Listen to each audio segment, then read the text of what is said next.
A punishing scene revealing the scope of devastation tonight. Streets flooded, homes in splinters, and the weight of recovery too much for so many to handle right now. What was once a near a Category 3 storm is now quickly losing steam, but the danger still remains. We continue to track Michael at 11 o'clock. Thanks for staying up with us. I'm Regina Mobley. And I'm David Allen. The storm bulldozed over Florida, ripping roofs off of homes, destroying them in many cases. And here's what we know right now.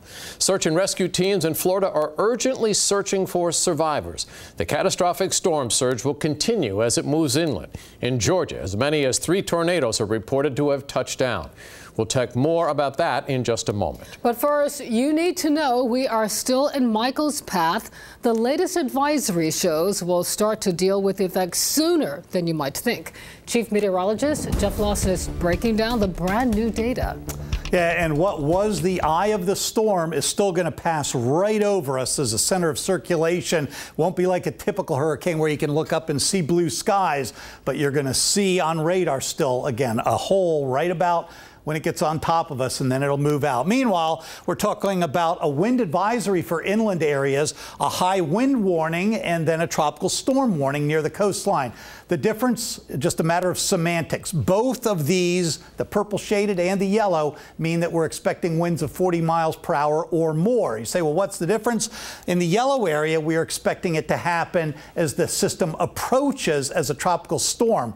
As it becomes a nor'easter basically offshore and heads away, that's when we're going to get the high winds here, and that's why we have a high wind warning, even though the criteria are almost identical in terms of the wind speeds that are needed. You can really see this storm again really spinning down what was a very visible eye, now gone, and you just have that center of circulation down to just barely a Category 1 storm, 75 miles per hour. Of course, 74, and it would no longer be a hurricane. So just hanging on, going to become a tropical storm with only 40 mile per hour winds overnight, and then be about 45 miles per hour or so as it gets over us. And then once it gets offshore, it makes that transition into a subtropical or sort of a nor'easter hybrid type storm.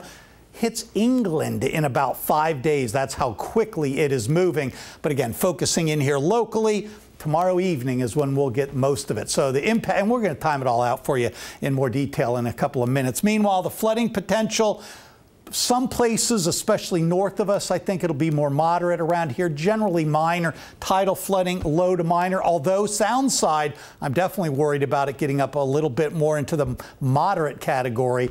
Tornado threat, minor at most, and wind damage, minor to maybe moderate in a few cases. So tomorrow, speeding through the Carolinas, just a bit breezy here most of the day. Some scattered showers and storms by Thursday afternoon. The winds begin to pick up, and Thursday night, easterly to northerly, then to swinging around to northwest.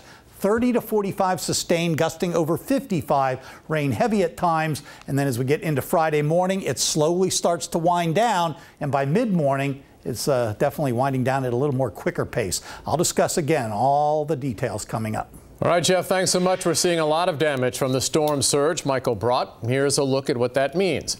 A storm surge of around 5 to 7 feet would send water into homes. 7 to 12 feet of surge is enough to fill the first floor of a building. Michael brought a storm surge of 17 feet in some spots. That's enough to put entire homes underwater. Now, Hurricane Michael is being blamed for at least one death. A falling tree killed a man trapped in his home. The storm bulldozed over the Sunshine State, ripping off roofs and destroying homes. Michael spared nothing from the street in downtown Panama City. And check this out. This is proof of Mother Nature's destructive force. That chunk of wood went straight through the windshield of this car. The winds also brought down the awning outside this hotel. With the doors open, you can see gusts shoot into the lobby. But the destruction isn't limited to the Florida Panhandle. That's right. Michael is moving inland, bringing with it a whole new set of problems. At least one tornado touched down about an hour and a half south of Atlanta. Andy Pierotti kicks off our team coverage from Crawford County, Georgia tonight. Right here, we were hid up under the couch. When Sharon Grenade and her husband saw a tornado heading their way, they didn't waste any time. I was setting my husband, who's sitting on the porch, come running in and said, let's flip the couch over and get under it. Here it comes. Afterwards, her home covered in trees. You know, it tore the roof completely off. The tornado damaged other homes in her neighborhood too. My storage building got it. Of course, my truck got it. My car got it. I have a little bit of damage in the back to my house. Like it was 5 minutes and it was gone. Despite the damage, not one person suffered any injuries. Friends helping friends and family all come together. But thank God we're okay. Andy Pierotti reporting in Georgia tonight. New tonight, we're learning the Navy is being called in to help. Tomorrow, 10 helicopters will leave Naval Station Norfolk. They will fly to Jacksonville, Florida to help with hurricane relief. Live now to the roads. VDOT is warning drivers that tomorrow's ride to work and possibly home will be a slick one. Their advice, take it easy, slow down. Remember, if it's raining, both your wipers and your headlights must be on. That is the law. With Michael headed our way, it's all hands on deck for Dominion Energy this week. Crews are getting ready. They're expecting to respond to downed power lines across Hampton roads due to Hurricane Michael. 13 News Now reporter Robert Boyd continues our coverage. Well, I'm standing here in the Kings Grant neighborhood in Virginia Beach, and unfortunately a neighborhood that often loses power during storms, and here's why. Lots of large old trees, usually right next to power lines, and that's often a recipe for disaster when you have these strong wind gusts. And residents we spoke with today said they are definitely preparing for this storm. Chase Hill is stacking up his patio furniture and hiding it in the garage. One of many extra precautions he's taking before the remnants of Hurricane Michael come barreling through. And making sure the cars are parked away from the trees. Had a lot of friends in the past who have trees have fallen and smashed cars in the driveways. Hill said he just expects to lose power at his house. So the real question is how long? Is it going to be 3 days? Is it going to be a week? Is it going to be 2 weeks? The winds are what can really wreak havoc on our system. Dominion Power is already asking customers to be patient and, even more importantly, be safe. We're asking our customers to be prepared for extended outages. So please, if you see a down line, don't touch it. Stay far away from it, at least 30 feet. Dominion Power said customers should have their number written down or saved in their phone. Don't wait to look it up. So a lot of times we don't know if your power's out. So we say always report your outages so that we can make sure that we get to you as soon as possible. Hill understands sometimes losing power just can't be avoided. But when it comes to his Halloween decorations, he is taking control. Yeah, obviously you don't want your decorations you paid for and you spent all this time putting in the yard ending up in the neighbor's yard 3 blocks down the road. But he also acknowledged no matter what measures are taken, damage is sometimes inevitable. You know, we just planted some flowers about a week ago, and we're anticipating those being destroyed by the heavy waters and the heavy winds and everything like that. In Virginia Beach, Robert Boyd, 13 News Now.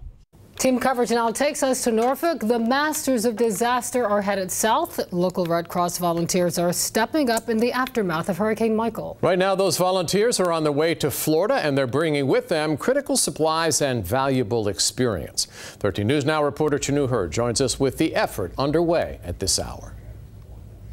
Yeah, David and Regina, right now, some Red Cross volunteers locally did go to help with Hurricane Florence, but right now, some of them have been sent to Florida to help after Hurricane Michael hit. Hurricane Michael made landfall Wednesday, the historic storm slamming Florida by the afternoon. Governor Rick Scott says at least 192,000 homes and businesses are without power and others waiting for rescue crews. With all the damage, local Red Cross volunteers are headed south to help. Had about a dozen deployed yesterday and today, and we've got about 10 more set to deploy in the next coming days. But that's not all. Kevin Gadosh with the Red Cross says they've got more people on deck. Eventually, based on the need, we'll respond in kind to whatever volunteer needs that they're called on. And the needs can range for the volunteers. They'll be distributing food. They'll be helping with shelter operations. There'll be disaster mental health workers counseling with victims. Even with dozens of local volunteers headed to Florida, there still will be plenty of help locally should Hampton Roads need volunteers. There'll be enough volunteers locally to handle any kind of local disasters that may happen in, that either may come of a result of the damage or the effects that we feel. Now, the Red Cross says if you'd like to volunteer or make any financial donations, you can visit their website. In Norfolk, Chanu Hurd, 13 News Now. Here's another look at Hurricane Michael. It is now a Category 1 storm around 12 hours after making landfall. We're expecting a new advisory from the National Weather Service at 5 o'clock tomorrow morning. The Daybreak team is tracking Michael. Get up-to-date information before heading out the door. Tim's first forecast is at 4:30 in the morning.